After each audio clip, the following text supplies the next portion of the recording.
Number 1. Honda Integra Type R. Like many cars on this list, the Integra is quite legendary. With appearances on the Fast and the Furious franchise, the Integra is considered by many the best front-wheel drive car, and I would definitely love to drive an Integra Type R. Number 2. Nissan 370Z. Now we start getting into drifting machines. The 370Z was announced in 2008 and came with a 3.7-liter V8. Quite a big displacement for a Japanese car. You can get it with a 6-speed manual or a 7-speed automatic. Ew. Automatic transmission on a short wheelbase rear-wheel drive Japanese car? That's basically going to McDonald's and ordering soup. Number 3. Mitsubishi Lancer Evolution. Yep, I know. There is 10 generations of this car, and every single generation deserves a spot on this list. But to be fair, the cars are quite similar. I just made every Evo owner mad. You should acknowledge it. Of course, I'm joking. The Evo is one of the best rally cars ever made, and its all-wheel drive platform is marvelous. It makes it way easier to drive in the snow, and with its 2-liter turbo engine that is seen in all generations, it is perfect for the rally stage. Unless you suck at driving and you just slam it into the ground and make a show car. Number 4. Mazda RX-7. One of the best sounding cars of all time. Crazy idle sound. Yep, it sounds better idling than when your car is smashing redline. Quite sad. Well, this car has one of the most reliable engines, with a Dorito-shaped spiny boy that replaces the piston, and you could also get it turbocharged. The RX-7 FD is the most well-known and the most sought-after because it was the most popularized by the Tokyo Drift movies with Han's black and orange Veilside RX-7. Number 5. Honda Civic Type R. Oh gosh. Here we are talking about lawnmowers again. I know. Honda makes some good lawnmowers, and the Civic Type R is the only I would consider maybe like a golf car. It's a bit of an upgrade. All jokes aside, the Civic Type R is definitely one of the best front-wheel drives ever to exist. When it came out, this small little car created a whole new genre of race car. The new version is one of the fastest front-wheel drives to do the new Bergering lap. Not too bad for a lawnmower in disguise. You guys think I'm crazy, but search Civic lawnmowers on Google. Yep, it even has a spoiler. Number 6. Toyota MR2. The MR2 Toyota is a mid-engine sports car. This car is a great car in itself, but if you mod it, it just makes it way better. To prove my thesis, this car is widely used in Thailand to make supercar replicas like Ferraris, Porsches, and some custom ones as well. Number 7. Nissan Silvia, the best entry-level drift car ever. And you might say this and that, but this is definitely the best car to start with drifting. With multiple generations, the Silvia, also known as S10 to S15, being the S13, S14, and S15, the most well-known and the most used in drifting. Legend says that you can still find the modified Silvia that never drifted into itself. You may find it in a small garage in the top of a slide mountain, but you need to be worthy of such a relic. If not, you will be sentenced to own a base model PT Cruiser. You know what would make you a legend? Getting more than 6 times the amount of movies and TV shows on Netflix. Yes, you can do it by using ExpressVPN. Go to the link in the description and get yourself ExpressVPN. It will allow you to watch Netflix from Japan, Australia, whatever country you like. While you're at it, feel free to like and subscribe our channel. Come on, don't be shy. Number 8. Nissan 300ZX. The 300ZX is the Z family, and it was produced from 1983 through 1989, and was a sales success, becoming the highest volume Z car for Nissan. It was also a success in the stock car racing with its 3.0-liter turbo engine. It got some really good results. Number 9. Mazda RX-3. The RX-3 is part of the Mazda Grand family. It's the typical 70s Japanese car, with some awesome-looking mirrors attached on the hood. This small economy car has engines ranging from 1.3 to 1 liter. Yeah, not that much, but we are talking about a 70s economy car. And this is not America we are talking about. Number 10. Toyota Celica GT4, the best ever Toyota rally car. The Celica GT4 is one of the best Japanese cars to race in the World Rally Championship. It won the Constructor and the Drivers' Championship from 1992 to 1995, and won the European Rally Championship in 1996. This all-wheel drive monster showed the world that Toyota doesn't mess about. With a 2.0 turbo engine, this car sounds ridiculous, and paired with that anti-lag system found in rally cars, Oh, anti-lag. Number 11. Datsun Sunny Coupe B110. The Sunny has multiple generations, but the B110 is arguably the best. That 70s Japanese styling is present just like in the RX-3. Number 12. Toyota Supra. The car that many consider the pinnacle of the Japanese culture. Toyota Supra. Just the name has a presence. It has 5 generations, the best being the Mark IV and the Mark V Supras. The 2JZ engine found in the Mark IV is possibly the best tuning engine ever made. With a 3-liter displacement and a big turbo, it's just the best configuration to take it to more than 1,000 horsepower. I fell in love with the Supra when I first saw The Fast and the Furious, and at the end of the movie, they raced each other and Brian was driving the legendary orange Supra. Comment down below your best memory from the movie. Number 13. Honda S2000. Oh, no more Civics, please, you might say. No. This is a 2-door roadster from Honda. In other words, rear-wheel drive VTEC. A drift machine, but also a tack beast. This lightweight car from Honda had 2 versions and both had a facelift, both with inline-4 engine and naturally aspirated. The AP1 had a 2.0-liter screamy engine, but the AP2 had a 2.2-liter that had better torque curve, but a little less revs. Both had 237 horsepower, so tell me which one you like the best.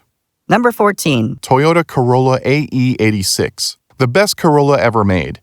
This is such a drift machine that is the main character car from the anime called Initial D. Come on guys, that's not what Initial D means. It is the best drifting anime. And portrait how good the AE86 is at drifting, this featherweight of a car has a 1.6-liter engine with 112 horsepower. Not bad for a car that weighs about 2,000 pounds. Number 15.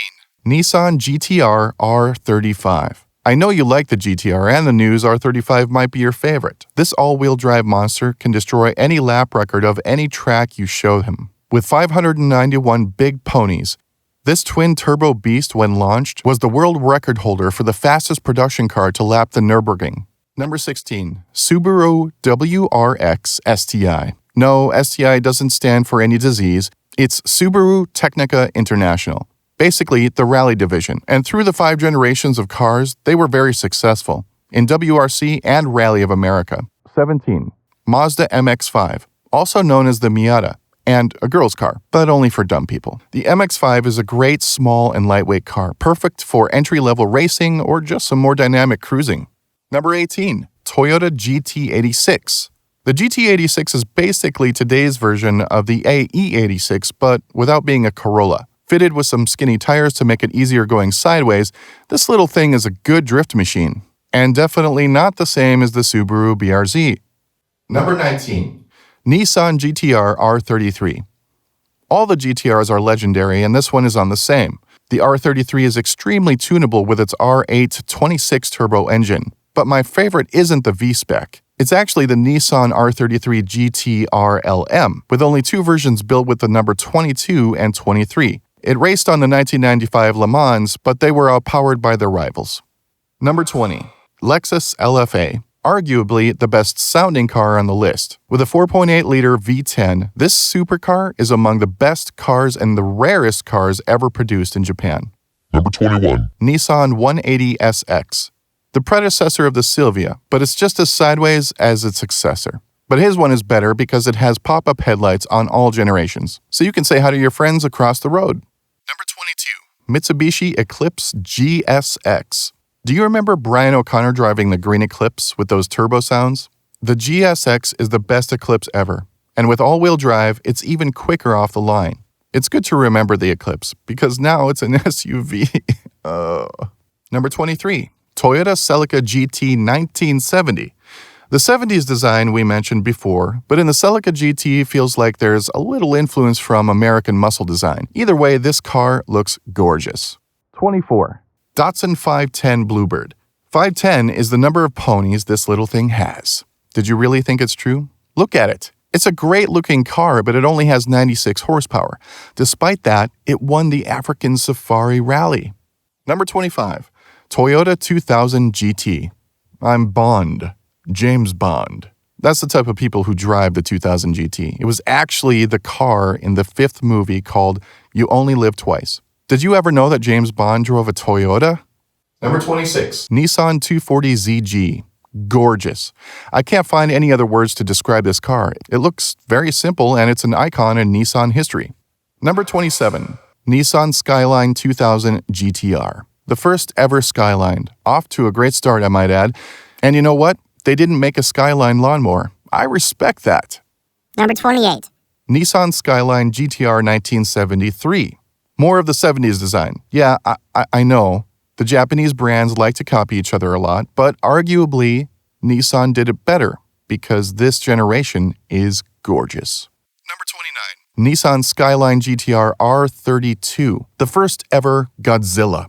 The R32 launched in 1989 with 276 horsepower and easily tuned to more than 500. From 1991, Australia was the GTR's first export market, and after it knocked the venerable Ford Sierra Cosworth off the podium at the Australian Touring Car Championship, Australian press started to refer to it as Godzilla, the monster from Japan. Easy for this big and strong Godzilla. Number 30. Nissan Skyline R34 GTR. Insanely recognizable. My favorite GTR. The R34 is a tuner's dream, with the same 276 horsepower as its predecessors, but guess what? It can easily go to more than 800 horsepower. Imagine being in a Camaro trying to win against an R34. Must be sad. Number 31. Mitsubishi Starion Turbo. This boxy little thing has a 180 horsepower engine. And with that hood scoop, it really feels like the 80s era was all about scooping things up your nose. It even translated to car design. Number 32. Nissan 350Z, also known as the Fairlady Z33 in Japan. And this was the continuation of the Z family. Just like its ancestors and, of course, its predecessor, the 370Z, it's a great sounding car. Once I was driving my girlfriend's 350Z and I was gapping a Mustang, maybe 3 car lights ahead. Then I woke up. It was impossible to gap a Mustang in a 350Z, and also, I don't have a girlfriend. Number 33. Mitsubishi 3000 GT VR4. The VR4 only came with a 6-speed manual. That's what I call a sports car for a true driving fan. The 99 VR4 came with a crazy-looking wing. That's a great replacement for a picnic table. So if you ever need one and you have a VR4, don't forget your car is multifunctional. 34. Mitsubishi FTO. The fresh touring origination. Yep, weird name, but it's the 90s. So, you know what's even weirder? If you look at the FTO from some angles, it feels like an RX-7. And to some others, it feels like a Supra. Quite weird. Number 35. Mazda AutoZam AZ1. A K-car in Japan is a vehicle with 600C or less engine. And AutoZam is basically the dealer name Mazda used to sell their K-cars. And you know who produced the AZ1? Nope, not Mazda. Suzuki did. Yeah, Japanese car makers were weird in the 90s. Number 36. Mitsubishi Lancer Evolution Wagon GT. The best Evo for car lovers with a big family. It's basically an Evo 9 but in wagon form. Perfect to trick the wife into getting a sports car. I love sports wagons. Number 37. Acura NSX. The first NSX was developed by Honda and Ayrton Senna as the test and development driver, so you know it was arguably the best Honda ever made. The car was extremely quick, and the mid-engine layout made it very responsive in the corners. The second generation came with the hybrid technology with a twin turbocharged 3.5-liter V6 and 3 electric motors. Combining with the all-wheel drive system, the NSX goes from standing still to 60 miles per hour in just 2.7 seconds. Definitely not a lawnmower. Number 38. Suzuki Cappuccino. The name in itself is funny. Cappuccino for a car? This small car truly reminds me of an S2000 AP1, but in a super small size, because the Cappuccino is a K-car. But I'm telling you, this little thing weighs around 1,500 pounds and has 63 horsepower. So not that bad, I dare say. 39. Toyota JZX100 Chaser. You might say, oh, such an ordinary-looking car. Well, cue the rubles because this is definitely ordinary. The 6th generation of the Chaser was offered in 4 engine sizes from 2 to 3-liter engines. But wait, that's nothing. Because 2 of them were 1JZ engines and the other 2 were 2JZs. Yes, the same engine that was in the Supra. With that, people started to drift the hell out of this car. And finally, number 40, Mazda Cosmo. The Cosmo was made to show the Europeans that the rotary engine was reliable. And due to the space race that was happening in the world, Mazda named their car Cosmo. This little two-door vehicle came in with a 1-liter engine that, despite its small displacement, produced 130 horsepower. Even Jay Leno owns one. Of course, he owns like a trillion cars, but you don't need to be rich and famous like Jay to enjoy cars. You just need to subscribe to our channel. I bet you will love our content. While you're at it, feel free to leave a like as well. That said, I thank you so much for watching. Comment down below which Japanese car is your favorite. See ya!